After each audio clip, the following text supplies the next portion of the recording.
పల్రావు గారు మనతో జాయిన్ అయి ఉన్నారు. సార్, ఇవాళ బిగ్ డెవలప్మెంట్. వైఎస్ఆర్ కాంగ్రెస్ పార్టీకి చెందిన సీనియర్ నాయకుడు రాజ్యసభ ఎంపీ మోపిదేవి రాజీనామా చేయబోతూ ఉన్నారు అన్నది ఒక వార్త సార్. ఇప్పటివరకు అయితే ఆయన అఫీషియల్గా అనౌన్స్ చేయలేదు.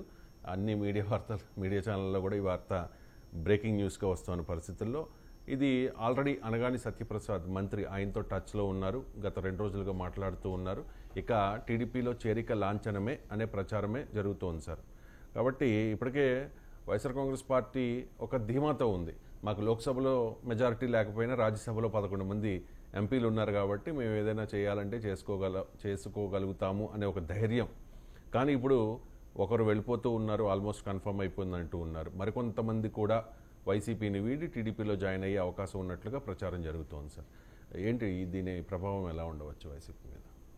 అంటే మీరు బ్రేకింగ్ న్యూస్, షాకింగ్ న్యూస్ అన్నారు కదా, వైసీపీకి చాలా షాక్ ఇవి కూడా వస్తున్నాయి. ఇది పూర్తిగా సంభవమే కదా.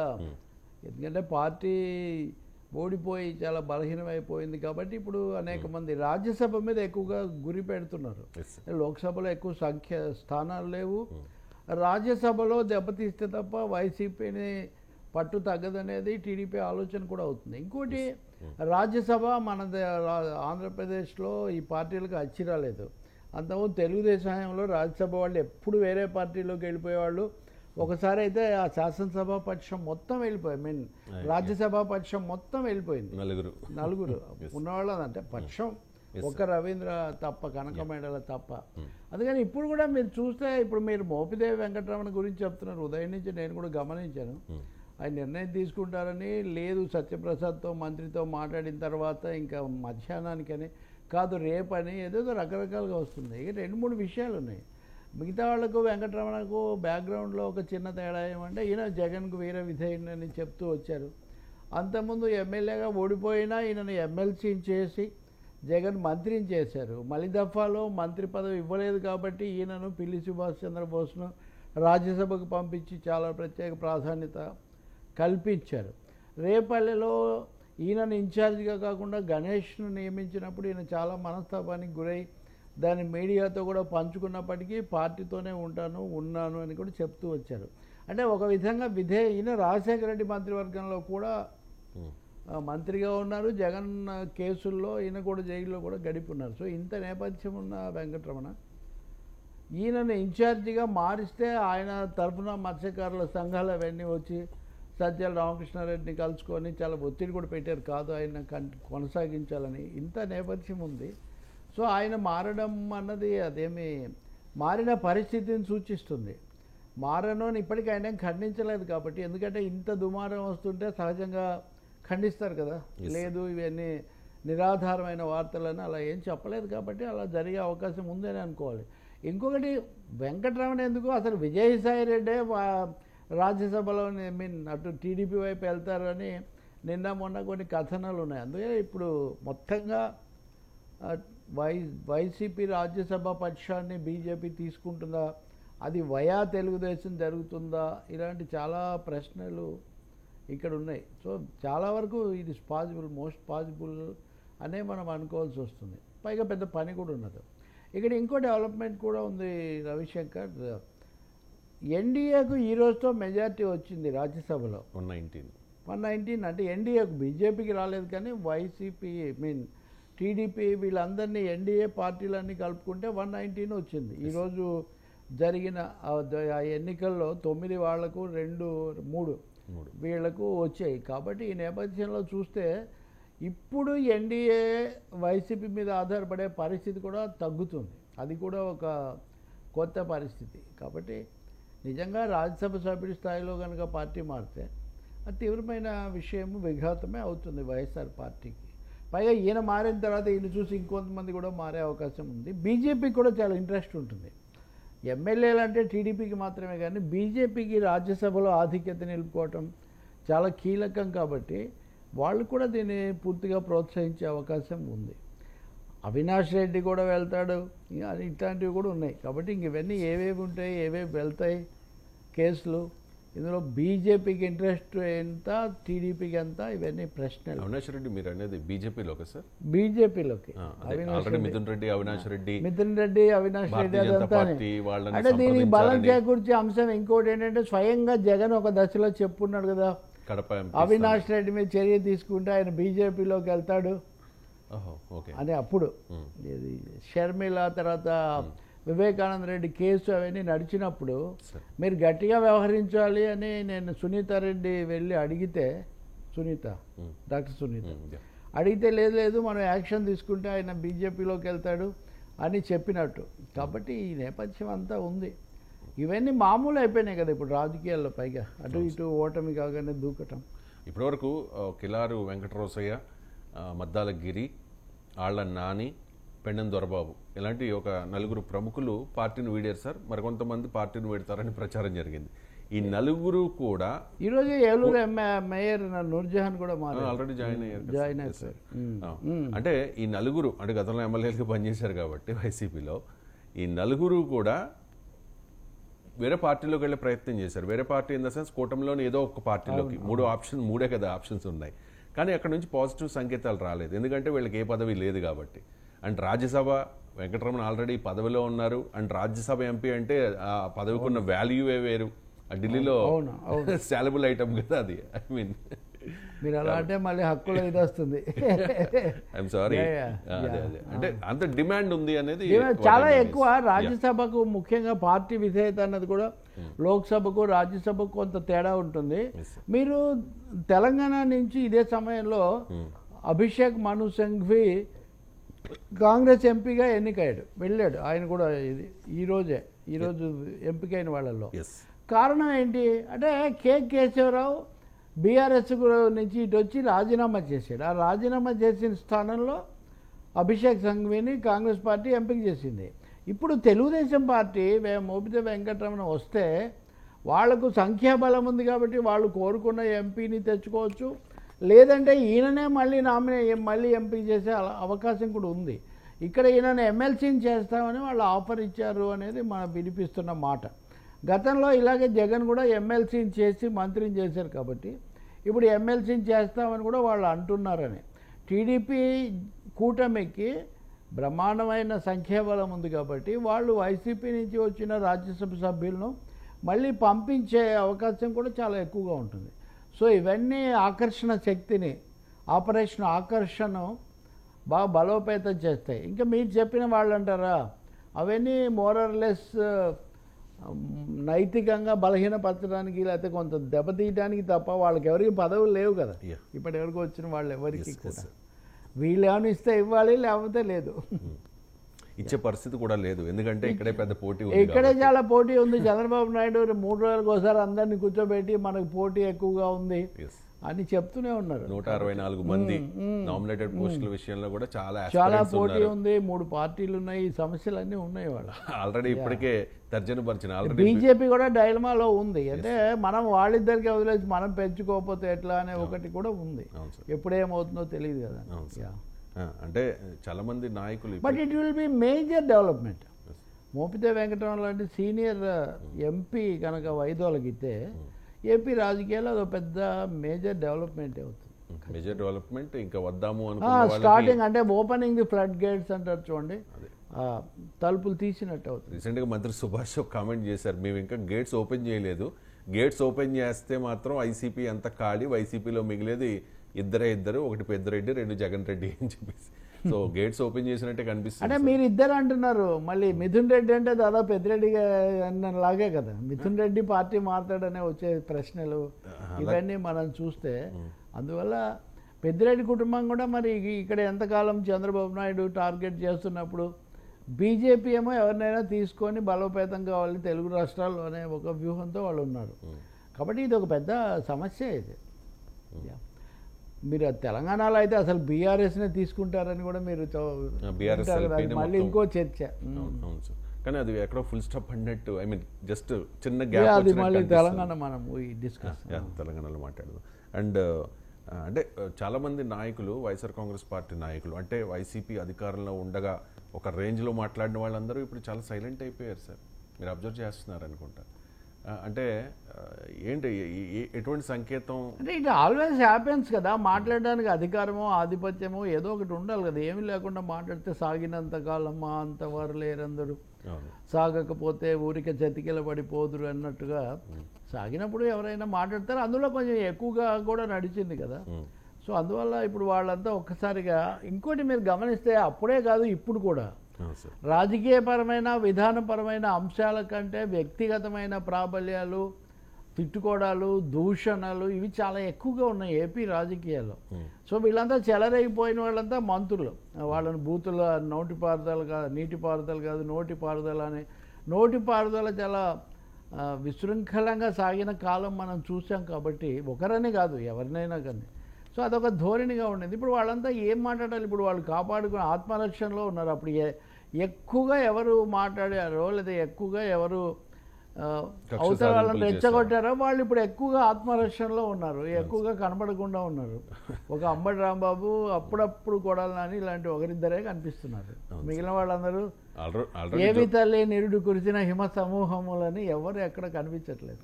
అదే సార్, అంటే రోజా విషయానికి వస్తే అంటే ప్రతిరోజు ఐ థింక్ రోజా గురించి చాలా మాట్లాడారు. I think I don't have any నా దగ్గర స్పెసిఫిక్గా రోజా మీద ఇన్ఫర్మేషన్ ఏం లేదు సార్. చిన్న అప్డేట్ సార్, చిన్నది చెప్తాను. తన సోషల్ మీడియా ఖాతా నుంచి అది కూడా జరిగి కూడా 2 రోజులైంది. That is possible.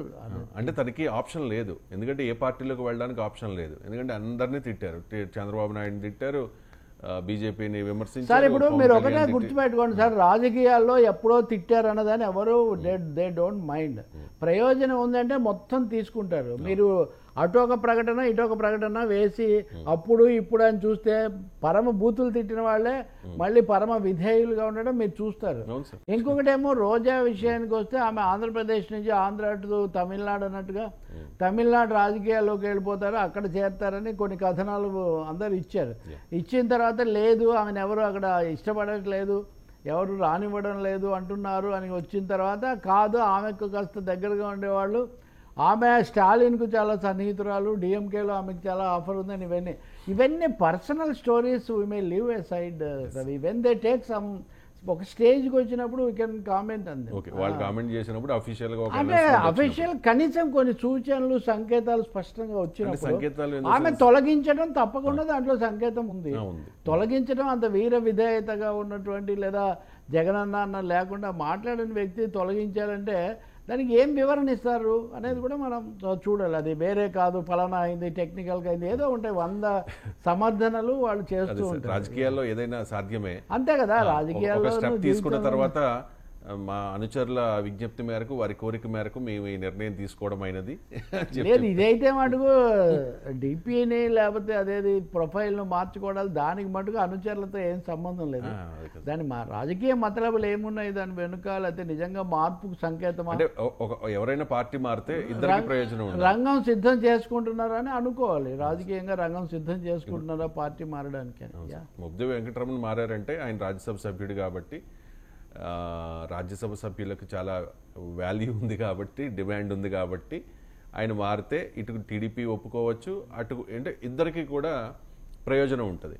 ఇప్పుడు ఆల్రెడీ వైసీపీలో 5 ఏళ్ల పాటు హడావడి చేసి ఇష్టం వచ్చినట్లు మాట్లాడి కాస్త శృతిమించి కామప్ అయిపోయిన వాళ్ళకి ఏ పార్టీలోకి వెళ్ళడానికి అవకాశం లేదు సార్. నాకు మీరు అంత తక్కువ అంచనా వేయకండి. ఇప్పుడు వీళ్ళందరూ 4 రాజీనామా చేశారు, మాజీ ఉప ముఖ్యమంత్రి ఆళ్ళనాని లాంటి వాళ్ళు, అంటే వాళ్ళకి ఏమీ సంకేతాలు లేకుండా ఏమీ కారణాలు లేకుండా మారి ఉంటారని మీరు భావించకండి. తప్పకుండా రాజకీయ నాయకులు వాళ్ళ ఆశ్రయాలు పునరావాసాలు ఎప్పుడు చూసుకుంటూనే ఉంటారు.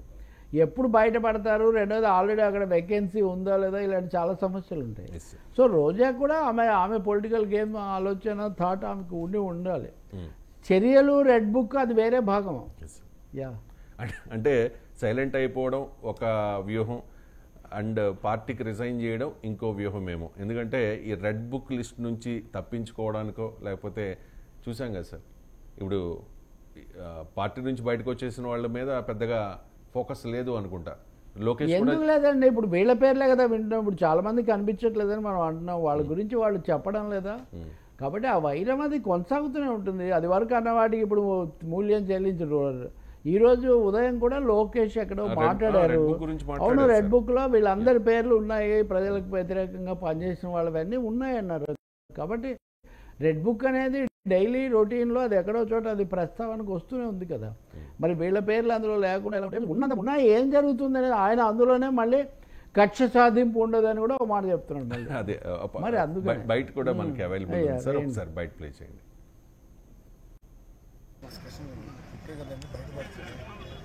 ప్రభుత్వాల్లో జరిగిన చెప్పే కదా రెడ్ బుక్ అంటే ఏంటో. ఏ అధికారులు అయితే చట్టాలను ఉల్లంఘించి ప్రజల్ని కార్యకర్తలు ఇబ్బంది పెట్టారో వాళ్ళందరినీ మేము సీరియస్గా తీసుకుంటామని చెప్పడం జరిగింది. దాంట్లో భాగంగా ఒక్కొక్కరు కూడా బయటకు వస్తున్నారు. మాట్లాడే స్వేచ్ఛ వచ్చింది ఆంధ్ర రాష్ట్రం. మీడియా మిత్రులు కూడా స్వేచ్ఛ వచ్చింది, ప్రజాప్రతినిధులు స్వేచ్ఛ వచ్చింది, పులివెందుల ఎమ్మెల్యే కూడా స్వేచ్ఛ ఉంది. అసలు వెళ్ళి వెళ్ళిపోతున్నారు. ఆయన పులివెందుల ఎమ్మెల్యేనే కదా, ఆయన కూడా స్వేచ్ఛ ఉంది కదా. ఆయన ఎక్కడ తిరగచ్చు, ఆయన తిరగచ్చు. ఆయన ఇప్పుడు ఆయన గేట్ కి తాడులు కట్టేది ఇవన్నీ లేదు కదా, ఆయన కూడా తిరిగే స్వేచ్ఛ వచ్చింది. అట్లా అంటే వెళ్ళండి. ఎవరు రెడ్ బుక్ ఆ పేర్లు తన పేరు ఉందా లేదా అని అంటే ఎవరైతే చట్టాలు ఉల్లంఘించారో వాళ్ళ పేర్లు ఉంటాయి. సో చట్టాలు వాళ్ళు ఉల్లంఘించాలని భావిస్తే వాళ్ళ పేరు ఉన్నట్టు. సింపుల్. రైట్, చట్టాలను ఉల్లంఘించిన వాళ్ళ మీద యాక్షన్ ఉంటుంది, ఇది కక్షపూరితం కాదు అని చెప్తూ ఉన్నారు. అంటే వైసీపీ గవర్నమెంట్లో ప్రతి ఎమ్మెల్యే, ప్రతి ఎంపీ, ప్రతి మంత్రి ఇంక్లూడింగ్ జగన్మోహన్ రెడ్డి అందరూ కూడా ఏదో తప్పు చేశారు అన్నది కూటమి నేతల ఆరోపణ. ఎన్నికలకు ముందు ఇదే ఆరోపణ చేశారు, ఎన్నికల తర్వాత కూడా ఇప్పటికీ అదే ఆరోపణ చేస్తున్నారు. కాబట్టి మరి చట్టం తన పని తాను చేసుకెళ్ళిపోయే క్రమంలో ఖచ్చితంగా అందరూ బుక్ అవ్వాల్సిందే కదా సార్. నాకు తెలియదండి. ఇప్పుడు మనము క్లియర్గా వైసీపీ వాళ్ళు, టీడీపీ వాళ్ళు ఒకరి గురించి ఒకరు ఏమనుకుంటారు అనేది వాళ్ళ రాజకీయానికి సంబంధించిన విషయం. ఒక మంత్రిగా, ఆ పార్టీ ప్రధాన కార్యదర్శిగా లోకేష్ జాగ్రత్తగానే మాట్లాడుతున్నారు. ఎవరైతే చట్టాన్ని ఉల్లంఘించారో, చట్టానికి ఉల్లంఘించడానికి సంబంధించి చేశారో వాళ్ళ మీద ఉంటాయని ఆయన చెప్తున్నారు. ఇంకా మూడవది, ఆయన ఐపీఎస్ అధికారుల గురించి మాట్లాడారు. చట్టాన్ని ఉల్లంఘించడం అనేది ఎక్కువగా ప్రభుత్వంలో భాగంగా ఉన్నవాళ్ళు, అధికారులు, వాళ్ళకు సంబంధించిన వ్యవహారం అవుతుంది. అది నెంబర్ 1. నెంబర్ 2, రాజకీయంగా నోరు జారిన వాళ్ళు, ఇందాక మనం మాట్లాడినట్టుగా నోటి పారుదల, అది ఒక రాజకీయమైనటువంటిదిగా సాగుతుంది. మూడోది, లోకేష్ తనకున్న దీంతో జాగ్రత్తగా కూడా కక్ష సాధింపు ఉండదనే స్పష్టత కూడా ఇస్తున్నారు. మరి ఇందులో ఎవరు ఏ కేటగిరీలోకి వస్తారు, ఎవరు ఏ విధంగా రక్షణ పొందుతారు, ఎవరు ఏ విధంగా పార్టీ మారి ఒక విధంగా అజ్ఞాతంలోకి వెళ్ళిపోతారు, అది ఇంకా ఐ థింక్ సమయం పడుతుంది. దాంట్లో మారేవాళ్ళు మారుతున్నారు, అదృశ్యమయ్యేవాళ్ళు అదృశ్యం అవుతున్నారు. రోజా గురించి బయట జరుగుతున్న చర్చతో పోలిస్తే ఆమె ఇప్పటివరకు ఇచ్చిన ఒక సంకేతం ఆమె తొలగించటం, ఏది సోషల్ మీడియాలో అవి తొలగించడం మాత్రమే. ఆమె అనుకూలంగా కూడా ఏమీ మాట్లాడలేదు ఇప్పటివరకు. So let she come out and we may talk. ఇంకొకటేమో ఆడుదాం ఆంధ్రాలోనో, ఇంకో దాంట్లోనో, లేదా తిరుపతి దర్శనాల్లోనో ఆమె మీద చాలా అభియోగాలు ఉన్నాయన్నారు. ఆయన చెప్పిన రెడ్ బుక్ లేకపోతే ఇంకో దాని ప్రకారం అవి కూడా బయటకు వచ్చినప్పుడు వాట్ హ్యాపెన్స్, మనం అప్పుడు దాని మీద తప్పకుండా స్పందించవచ్చు ఆ అంశం మీద. ఇక మరో కీలకమైన అంశం AP cabinet decisions sir. But ఆమె టార్గెట్లో ఉంటారు, అందులో ఇంకా రెండో అభిప్రాయం ఏం లేదు. రైట్, చూద్దాం సార్ ఎక్కడున్నారు ఏంటి అనే దాని మీద కూడా సోషల్ మీడియాలో విపరీతంగా ట్రోల్స్ నడుస్తూ ఉన్నాయి రోజా మీద. ఇప్పుడు అయితే ఛానల్స్లో చెప్పేటంత డ్రామాటిక్గా అయితే ఏం జరగట్లేదండి. మనుషులు అవన్నీ చాలా ఓపెన్గానే ఆల్మోస్ట్ కనబడుతున్నారు, మాట్లాడుతున్నారు, కనబడకుండా పోతున్నారు. అన్నీ కూడా ఒక ప్రాసెస్ ఏదో ఉంది. ఆఫ్టర్ ఆల్ ఎవ్వరు అద్భుతాలు ఏం చేయలేరండి, అనూహ్యమైన విషయాలు కూడా ఏం చేయలేరు రాజకీయాల్లో. ఎవరు చేసినా ఒక ఫ్రేమ్లో చేయాల్సిందే. AP cabinet decisions, reverse tendering రద్దు చాలా కీలకమైన నిర్ణయం సార్. జగన్మోహన్ రెడ్డి అధికారంలోకి వచ్చిన తర్వాత గతంలో ఉన్న టెండర్లనన్నీ రద్దు చేస్తూ మేము రివర్స్ టెండరింగ్ చేపట్టాం, తద్వారా ప్రజాధనాన్ని వృధా చేస్తాం, ప్రజాధనాన్ని ఆదా చేస్తాం అని చెప్పి ఏదో చెప్పారు. మళ్ళీ కొత్తగా టెండర్లు పిలిచారు, ఎంత మిగిలిపోయింది అంత మిగిలిపోయింది అని చెప్పిన పరిస్థితి. సో దానివల్ల పెద్దగా ఉపయోగం ఏమీ లేదు కాబట్టి రివర్స్ టెండరింగ్ విధానాన్ని రద్దు చేస్తున్నామన్నది చాలా కీలకమైన డెసిషన్ సార్ ఇవాళ. ఆ నిర్ణయం మీద మీకు అంటే ఇక్కడ ఒక విషయం, రివర్స్ టెండరింగ్ అనేది యాజ్ ఏ పాలసీ రద్దు. అలానే వైసీపీ వాళ్ళు తెప్పించిన టెండర్లన్నీ వీళ్ళు ఒప్పుకుంటారా? ప్రాక్టికల్గా ఒప్పుకోరు కదా. కాబట్టి ఏ ప్రభుత్వం ఉన్నా కానీ ఖచ్చితంగా అంతకుముందు చేసిన నిర్ణయంలో తప్పులు ఒప్పులు ఉండే సరిదిద్దటం ఇవి జరుగుతాయి. బట్ రివర్స్ టెండరింగ్ అనేది ఒక విధానము, మేము అది తప్పకుండా చేస్తాము అన్న దాని నుంచి మటుకు ఆ మాట వాళ్ళు వాడారు కాబట్టి ఆ మాట నుంచి వీళ్ళు విడగొట్టుకుంటున్నారు. అంతేగాని వైసీపీ వాళ్ళు గతంలో చేసిన నిర్ణయాలు పొరపాటు డెసిషన్సే రివర్స్ చేస్తున్నప్పుడు టెండర్లు రివర్స్ కాకుండా ఎలా ఉంటాయి? ఉదాహరణకి ఇప్పుడు మేఘా కంపెనీకే పోలవరం అది ఇస్తామంటున్నారు, డయాఫ్రమ్ వాల్ నిర్మాణం. అది వీళ్ళకి కూడా అనుకూలం కాబట్టి ఇస్తున్నారు. వీళ్ళకి అనుకూలం కాదనుకోండి, అప్పుడు వేరే విధమైన నిర్ణయం కూడా తీయొచ్చు. సో రివర్స్ టెండరింగ్ రద్దు అనేది more a technical decision rather than ప్రాక్టికల్గా ఎప్పుడూ గత ప్రభుత్వ నిర్ణయాల్లో మార్పులు చేర్పులు ఉంటాయి. ప్రజలు అధికారం ఇచ్చారు కదా ఈ ప్రభుత్వానికి. Right sir. ఇప్పుడు జగన్ అధికారంలో ఉన్నప్పుడు వివాదాస్పద భూముల్లో రిజిస్ట్రేషన్లు చేసేసి వాళ్ళకి కావాల్సిన వాళ్ళకి ఆ భూముల్ని బదలాయించారు అన్నది ఆరోపణ సార్. జోగి రమేష్ మీద కూడా అదే తరహా ఆరోపణ అనుకుంటా. ఈ సిఐడి అటాచ్మెంట్లో ఉన్న భూముల్ని ఆయన పేరు మీద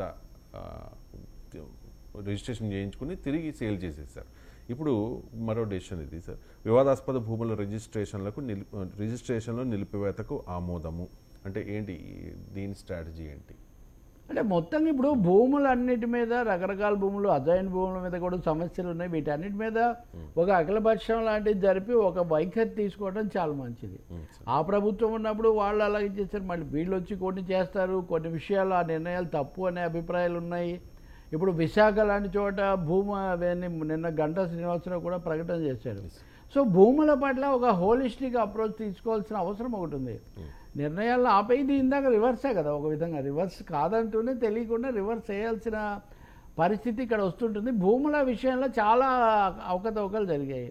వాటిని చక్కదిద్దడానికి ఏం చేసినా మంచిదే. ఇప్పుడు ఆపేయడం కంటే ఆపేయడంతో పాటు తర్వాత కార్యాచరణ ఎలా ఉంటుంది, వాటిని ఎలా కాపాడుతారు, ఆ విషయాలన్నీ బయట పెడతారా?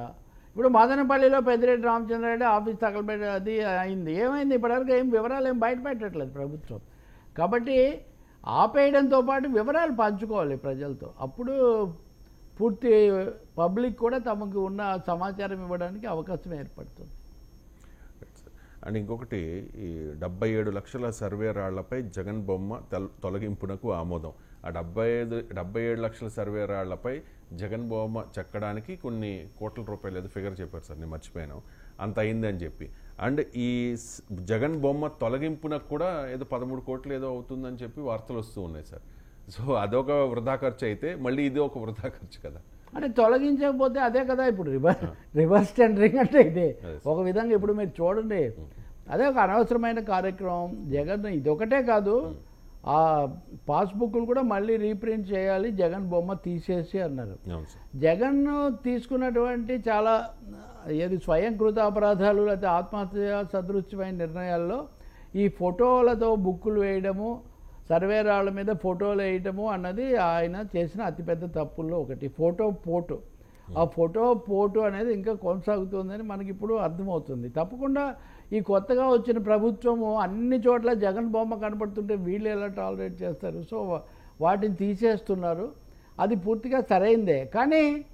కానీ కేంద్రం తీసుకొచ్చినటువంటి మొత్తం విధానాన్ని, భూమి విధానాన్ని వీళ్ళేం మార్చట్లేదు. అది చాలా ముఖ్యమైనది. ఎందుకంటే శాసనసభలో తెలుగుదేశం పార్టీ సమర్థించింది. జగన్ ఈ ల్యాండ్ టైటిలింగ్ యాక్ట్ తెచ్చినప్పుడు, ల్యాండ్ టైటిలింగ్ యాక్ట్ ఎన్డీఏ తెచ్చింది. అది జగన్ ఇక్కడ ఇంకొంచెం పెంచారు తప్ప బేస్ మూలం అనేది ఎన్డీఏకి సంబంధించిందే. కాబట్టి ఫోటోలను తొలగించడము అనేదాన్ని పూర్తిగా స్వాగతించాలి. ఖర్చు అయినా కానీ తప్పదు, ఎక్కడో చోట తొలగించాలి కదా. కాబట్టి మామూలు ఆఫీసుల్లోనే ఫోటోలు తొలగిస్తుంటారు, అట్లాంటిది ప్రతి పొలంలో డజన్ల కొద్దీ ఆయన బొమ్మలు కనపడుతుంటే అది ఎలా కుదురుతుంది? కాబట్టి అది తప్పనిసరైన నిర్ణయమే. ప్రజలు దాన్ని స్వాగతిస్తారు. ఆ సర్వే రాళ్ళు పాతుకోవడం కోసం తన ప్రభుత్వాన్ని పడగొట్టుకున్నటువంటి ఒక వైనం చరిత్రలో, రాజకీయ చరిత్రలో నిలిచిపోతుంది. అది అంత అనాలోచితమైన అతి ప్రచార కాంక్ష, అతి ప్రచార ఖండూతి ఎలాంటి చెడుపు చేస్తుంది అనడానికి ల్యాండ్ టైటిలింగ్ యాక్టు, సర్వే పుస్తకాల మీద బొమ్మలు వేసిన తీరు అది ఒక పెద్ద ఉదాహరణగా మిగిలిపోతుంది. అండ్ వీళ్ళు ముందు చేయాల్సిన పనులు అదొకటి. ఎందుకంటే అదే వాళ్ళని గెలిపించిన ఒక కీలకమైన నిర్ణయం కాబట్టి ఎలా అమలు అవుతుందో మనం చూడాలి. ల్యాండ్ టైటిలింగ్ యాక్ట్లో అవసరమైన మార్పులు కూడా చేయాలి. Right sir. ఇక తెలంగాణలో ఎస్పెషల్లీ హైడ్రా ఇంకొన్ని నిర్ణయాలు కూడా చేశారండి క్యాబినెట్లో కీలకమైనవి. ముఖ్యంగా ఈ ఎక్సైజ్ పాలసీకి సంబంధించి సెబ్ను రద్దు చేశారు. సెబీ ఎన్ఫోర్స్మెంట్ డైరెక్టరేట్ అనే దాన్ని రద్దు చేసి మళ్ళీ పాత పద్ధతిలోకి తీసుకొచ్చారు.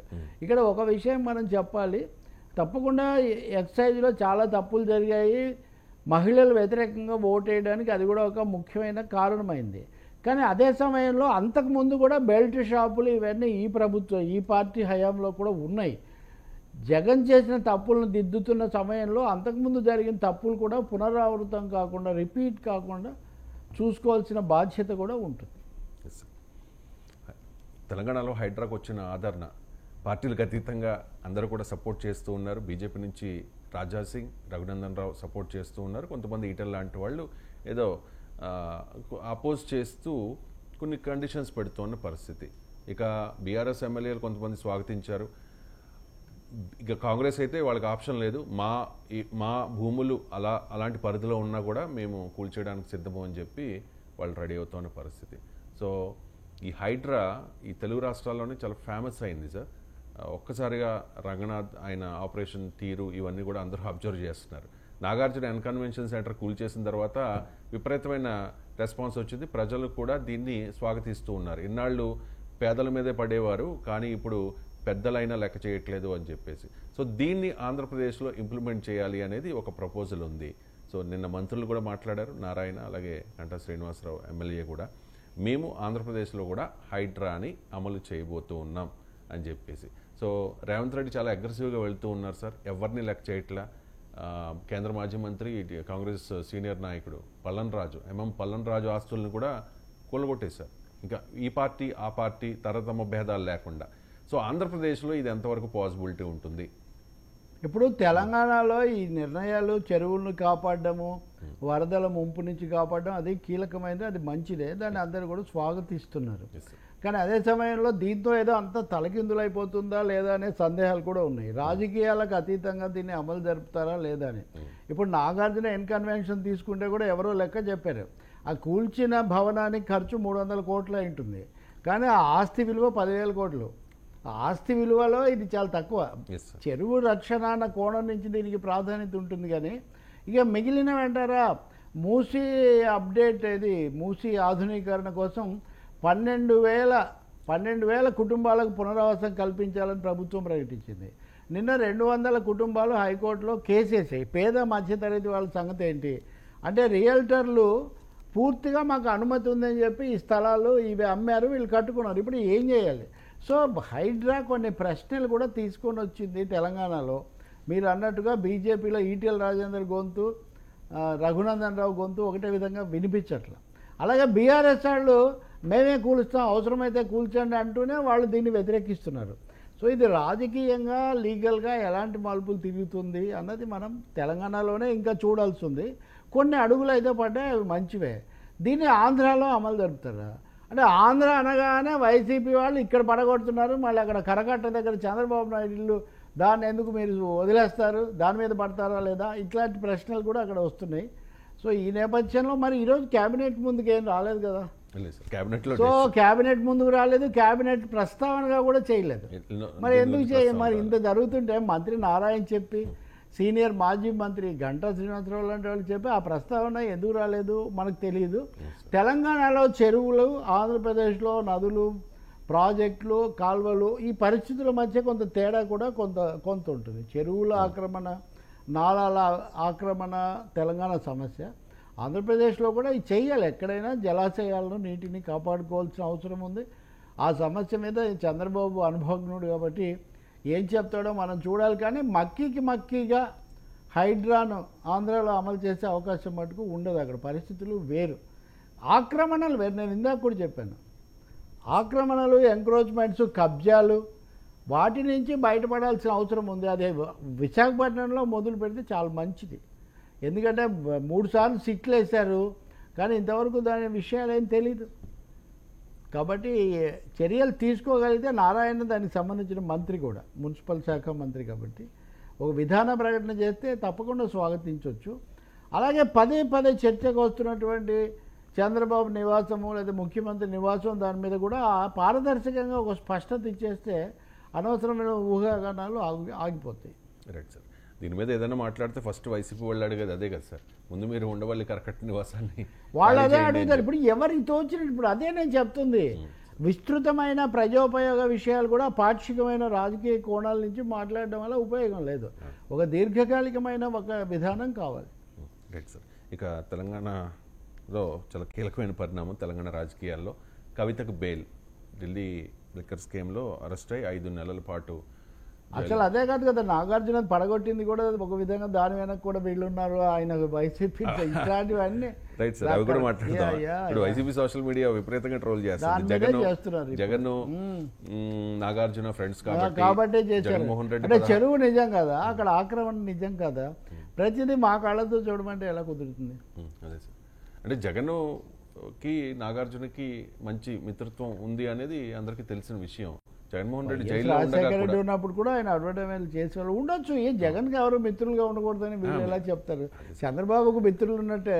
అంటే ఇది పర్సనల్ ఎజెండా రేవంత్ రెడ్డిది అని కొంతమంది రేవంత్ అప్పుడు అలా అంటే అది కూడా రేవంత్ రెడ్డిని కూడా తగ్గించడం. ఎందుకంటే రేవంత్ రెడ్డి ప్రభుత్వానికి ఏమి అజెండా లేనట్టు, చంద్రబాబు యొక్క కోపతాపాలు లేదా తెలుగుదేశం కోపతాపాల కోసం రేవంత్ ప్రభుత్వం పనిచేస్తుంది అని కూడా మనం చెప్పలేము. ఇప్పుడు అలా అయితే అనేక అంశాల్లో ఇప్పటికీ వైరుధ్యాలు అలాగే ఉన్నాయి. Right sir. ఇక కవిత బెయిల్ గురించి మాట్లాడదాం. కవిత బెయిల్ తెలంగాణ రాజకీయాల్లో ఒక కీలకమైన పరిణామం. కవిత అరెస్ట్ అయినప్పుడు తెలంగాణ సమాజం నుంచి పెద్దగా రెస్పాన్స్ లేదు సార్. బీఆర్ఎస్ నాయకులు ఇది కక్షపూరితం అని కామెంట్ చేశారు. ఇలా వెళ్ళి అలా వచ్చేస్తారు అని చెప్పి కాంగ్రెస్ నాయకులు అన్నారు. ఎందుకంటే బీజేపీ బీఆర్ఎస్ ఒకటే కాబట్టి వాళ్ళు మ్యాచ్ ఫిక్సింగ్ అయిపోయి కవితకి బెయిల్ వచ్చేస్తుంది, అసలు అరెస్టే కారు అని కూడా కామెంట్ చేశారు కదా సార్ ఎలక్షన్స్కి ముందు, తెలంగాణ ఎలక్షన్స్కి ముందు. సో ఇప్పుడు ఒక్కసారిగా ఒక 20 మంది ఎమ్మెల్యేలు అలాగే ఇతర ఎంపీలతో కేటీఆర్ ఢిల్లీ వెళ్ళడం, బెయిల్ వచ్చేస్తుందని చెప్పి బీఆర్ఎస్ సోషల్ మీడియాలో ముందుగానే ప్రచారం చేయడం, ఒక రకమైన బెయిల్ తప్పకుండా వస్తుందనే ఒక సంకేతం, ఒక వాతావరణాన్ని క్రియేట్ చేశారు. అలాగే బెయిల్ వచ్చేసింది. సో కవితకు బెయిల్ వచ్చేసిన తర్వాత నేను చాలా అగ్రెసివ్గా మాట్లాడారు. నేను కేసీఆర్ బిడ్డను కాబట్టి తప్పు చేయను, వడ్డీతో సహా చెల్లిస్తాం, భారీ మూరీలను చెల్లించుకుంటారు అని చెప్పేసి.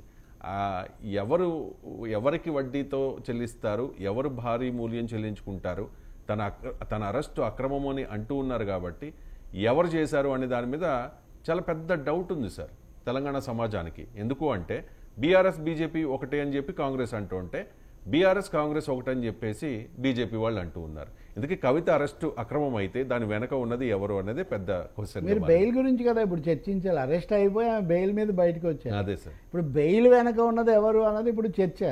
బెయిల్ వెనక, బెయిల్ వెనక అరెస్ట్ వెనక ఎవరున్నారు, బెయిల్ వెనక ఎవరున్నారు అనేది ఇప్పుడు పెద్ద చర్చ చేస్తున్నారు.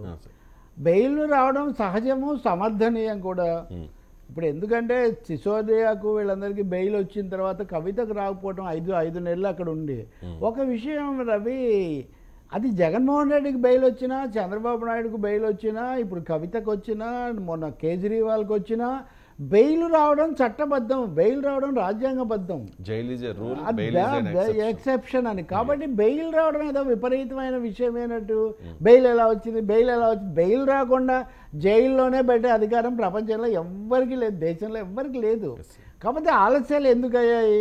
సిసోడియా 1.5 ఏడాది ఉన్నారు దాదాపు, ఇప్పుడు వచ్చారు ఆయన. కాబట్టి ఇక్కడ ముఖ్యమైన ప్రశ్నలు ముందుకు వచ్చింది ఏంటంటే రాజకీయ అంశాలు, ఆ ఆరోపణకు సంబంధించిన అంశాలు, మూడో చట్టపరమైన అంశాలు.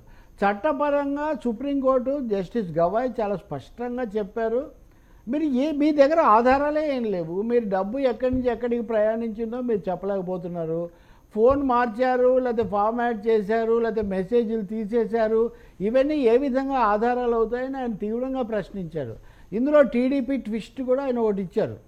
ఉదాహరణకు మాగుంట శ్రీనివాసరెడ్డి ఇంట్లో ఇవన్నీ జరిగాయని మీరు ఆరోపిస్తున్నారు, మరి ఆ మాగుంట శ్రీనివాసరెడ్డి మీద మీరు ఎందుకు కేసు ఎఫ్ఐఆర్లో ఎందుకు చేర్చలేదు అని సుప్రీంకోర్టు అడిగింది. మామూలు వాళ్ళు అడగటం కాదు. ఇప్పుడు ఆయన అప్పుడు వైసీపీలో ఉన్నారు, ఇప్పుడు టీడీపీలో ఉన్నారు, పార్లమెంట్ సభ్యుడిగా ఈ వ్యాపారంలో ఆయన బేరన్ లాంటి ఆయన. కాబట్టి అది ఒక రాజకీయ ప్రశ్న ఆంధ్రాకి సంబంధించి, అంటే కేవలం తెలంగాణ రాజకీయాలే కాదు, ఆంధ్ర పొలిటికల్ యాంగిల్ కూడా ఇక్కడ ఒకటి వస్తుంది. ఇంకా తెలంగాణ విషయానికి వస్తే నిజంగా చాలా విచిత్రం. బండి సంజయ్ ఆరోపిస్తారు ఏమని అంటే కాంగ్రెస్కు బీఆర్ఎస్కు సంబంధం ఉందని చెప్పడానికి ఈమెకు బెయిల్ రావడమే ఒక నిదర్శనం అంటాడు. అంటే అక్కడ చీఫ్ జస్టిస్ లేదా ఎవరైనా జస్టిస్ కాంగ్రెస్ ఆయన ఉన్నాడని నేను ఉద్దేశమా? బీజేపీ ప్రభుత్వంలో న్యాయ వ్యవస్థను కాంగ్రెస్ పార్టీ అదుపు చేస్తుందని మాట్లాడుతున్నారా? అందుకే కేటీఆర్ ఒక కామెంట్ చేశాడు, ఇది కోర్టు ధిక్కారం కిందకి వస్తుంది అని. బెయిల్కు రాజకీయ ఉద్దేశాలు ఆపాదించడం అనేది ఏ విధంగా కుదురుతుంది? ఇక మూడోది, బీజేపీతో చేతులు కలిపినందువల్లే వీళ్ళకు బెయిల్ వచ్చిందని కాంగ్రెస్ నాయకులందరూ వరుసగా మంత్రులు కానీ లేకపోతే ఆయన ఎవరు జగ్గారెడ్డి లాంటి వాళ్ళు కానీ ఇలా మాట్లాడుతున్నారు. వీళ్ళకు ఒక విషయం చెప్పాలి, కాంగ్రెస్ బీఆర్ఎస్ కూడా కలిసి సుప్రీంకోర్టుకి వెళ్ళాయి. ఈ కేసులు పెట్టి అక్రమంగా వేధిస్తున్నారు, వీటి నుంచి బయట పెట్టమని. కాంగ్రెస్ బీఆర్ఎస్ ఒకటే ఇట్లాంటి వాటిని వ్యతిరేకించడంలో, బీజేపీ మోదీ ప్రభుత్వం వీటిని దుర్వినియోగం చేస్తున్నాయని. సో రేపు కేసులో ఎలా వాదిస్తారు, ఎలా గెలుస్తారు, లేకపోతే ఎవరు గెలుస్తారు అనేది వేరే ప్రశ్న. కానీ కాంగ్రెస్ పార్టీ ఒక ప్రధాన ప్రతిపక్షంగా ఉండే దేశంలో బీజేపీని ఏదో పరోక్షంగా బలపరుస్తున్నట్టుగా. సో ఈ మూడు ముక్కలాట తెలంగాణ ప్రజలను గందరగోళపరచడానికి తప్ప ఇంకొక అందుకేమి ఉపయోగపడదు. బీఆర్ఎస్ వల్ల బీఆర్ఎస్ కాంగ్రెస్తో ఉందని వాళ్ళు, బీజేపీతో ఉందని వీళ్ళు, ఎవరితో ఉన్నారు అనేది రేపు పొద్దున ఎన్నికలు అవి ఇవి ఏమైనా వస్తే మనకు తెలియాల్సిందే. అంతవరకు ఈ దాగుడు మూతలు కొనసాగుతూనే ఉంటాయి. కానీ దానికంటే ముఖ్యమైనది ఏంటంటే కేసీఆర్ క్రియాశీలం అవుతారు కవిత బయటకు వచ్చిన తర్వాత. ఎందుకు కేసీఆర్ క్రియాశీలంగా ఉండట్లేదు, శాసనసభకు రావట్లేదు, ఆయన దూకుడు ప్రదర్శించట్లేదు అంటే ఆ బాగా సన్నిహితులు ఆంతరంగికులు చెప్పేది కవిత అరెస్ట్ కావడం అనేది ఆయన్ను మానసికంగా బాగా దెబ్బతీసింది. కవిత బయటకు వస్తే కానీ కేసీఆర్ మళ్ళీ పాత కేసీఆర్ను మీరు మళ్ళీ తిరిగి చూడరు అని. ఇప్పుడు ఆమె బయటకు వచ్చారు, మీరు అన్నట్టుగా వడ్డీ చెల్లిస్తున్నారు, వడ్డీ ఏంటో అసలేంటో మరి ఏ బ్యాంకులో చెల్లిస్తారో, మన రాజకీయ బ్యాంకు ఎవరికి చెల్లిస్తారో ఎందుకు అస్పష్టత మెయింటైన్ చేశారు కవిత? చెప్పేయచ్చు. ఇప్పుడు కవిత కేంద్రాన్ని అనాలి లేదా రాష్ట్రాన్ని అనాలి, పోలీసు ఎవరిని అనకుండా దాగుడు మూతలతో ఎందుకు మాట్లాడుతున్నారు అంటే దాగుడు మూతలు దాగి ఉన్నాయి, ఇందులో సందేహమే లేదు. అది మోదీ ప్రభుత్వం యొక్క దాగుడు మూతలు, సిబిఐ ఈడీల యొక్క దాగుడు మూతలు. ఇప్పుడు ఇందాక నేను చెప్పినట్టుగా తెలుగుదేశము వైసీపీ నాయకుడుగా ఐఎంపీ ఉన్న వ్యవహారాలు, so they are more than meets the eye అంటారు చూడండి. కంటికి కనిపించేదానికంటే కనిపించని రాజకీయం చాలా ఉంది. బట్ ఎనీవే కేసీఆర్ నిజంగా మళ్ళీ కూతురు వచ్చాక ఆమెకు నిన్ననే ఫోన్ చేశారనేది మనం చూస్తున్నాం. ఆయన మళ్ళీ క్రియాశీల బాగా యాక్టివ్ ప్రొఫైల్ తీసుకొని దూకుడుగా వస్తే తెలంగాణ రాజకీయాల్లో కొంత మార్పు వస్తుంది. అలాగే బీజేపీతో కలిసిపోతారా లేదా అనే ఒక పెద్ద ప్రశ్న కూడా. బీజేపీ ఇంతవరకు ఆ విషయంలో ఏం సంకేతాలు ఇవ్వడం లేదు. అందులో కలుపుకోవాలనే వాళ్ళు ఉన్నారు, వద్దనే వాళ్ళు కూడా ఉన్నారు. పార్టీ కలిసిపోదు. జగ్గారెడ్డి చెప్పాడు అది కలవడమో పొత్తు పెట్టుకోవడమో చేస్తారని. పొత్తు పెట్టుకోవడం అనేది ఒక పాసిబిలిటీ, బట్ అది రాజకీయ పరిణామాల మీద ఆధారపడి ఉంటుంది. సో కేసీఆర్ ఇప్పటికైనా బయటకు వచ్చి ఎలా స్పందిస్తారు, అలాగే ఎవరి మీద ఆయన ఆరోపణ చేస్తారో, ఆయన కూడా ఇలాగే మాట్లాడారనుకోండి, మనం సంథింగ్ ఈజ్ గోయింగ్ ఆన్, తెర వెనుక రాజకీయం ఏదో నడుస్తూ ఉంది అని మనం చెప్పుకోవాల్సి వస్తుంది. బట్ బీజేపీకి సంబంధించినంత వరకు ఢిల్లీలో ఆప్ను ఎదుర్కోవటం వాళ్ళ ప్రధాన బాధ్యత కాబట్టి, ప్రధాన అవసరం కాబట్టి వాళ్ళు వ్యతిరేకంగానే ఉంటారు ఈ విషయంలో. స్కామ్ అనేదాన్ని వాళ్ళు ఆ వాదన కొనసాగిస్తారు. కానీ సుప్రీంకోర్టు చేసిన తీవ్రమైన ప్రశ్నలకు ఏం జవాబు చెప్తారన్నది అయితే చూడాల్సిందే. రైట్ సార్, ఇక చివరి టాపిక్. ఎన్నికలు అయిపోయాయి, ఫలితాలు వచ్చేసాయి, ప్రభుత్వం ఏర్పడిపోయింది, అంతా ఓకే. కానీ ఇప్పటికీ కూడా బాలినేని శ్రీనివాసరెడ్డి, అంబటి రాంబాబు, విజయనగరంలో కూడా ఏదో కొన్ని జరిగింది కదా సార్. ఈవీఎంల చుట్టూ ఇంకా ఈవీఎంలలో ఏదో తేడా జరిగింది, ఆ ట్యాంపరింగ్ జరిగింది. ట్యాంపరింగ్ జరగడం వల్ల మేము ఎంత దారుణంగా ఓడిపోయామని చెప్పేసి, అసలు ఓటమికి గల కారణం ఏంటో కూడా తెలియట్లేదని చెప్పి కొంతమంది వైసీపీ నేతలు టెన్షన్ పడుతున్న పరిస్థితి ఇప్పటికీ కూడా, మేము ఎందుకు ఓడిపోయామనే దాని మీద. సో ఈవీఎంల చుట్టూ జరుగుతున్న రాజకీయం ఇప్పుడు మళ్ళీ ఎలక్షన్ కమిషన్కి వెళ్ళి మళ్ళీ రీకౌంటింగ్ చేయండి అని చెప్పడం, ఎలక్షన్ కమిషన్ ఏమో అక్కడ ఒంగోలులో మాక్ పోలింగ్ అని చెప్తే దాన్ని బాలినేని అపోజ్ చేయడం, ఇంత అయిపోయిన తర్వాత ఇదంతా అవసరం అంటారా? ప్రజలకు ఏదైనా క్లారిటీ ఇవ్వాల్సిన అవసరం ఉందంటారా? రవిశంకర్, మీరు ఇక్కడ రెండు విషయాలు కన్ఫ్యూజ్ అవుతున్నారు. ఈవీఎంలు వాటి మీద ఫిర్యాదులు అనేవి వైసీపీకి కానీ ఆంధ్రప్రదేశ్కి కానీ పరిమితమైనవి కాదు.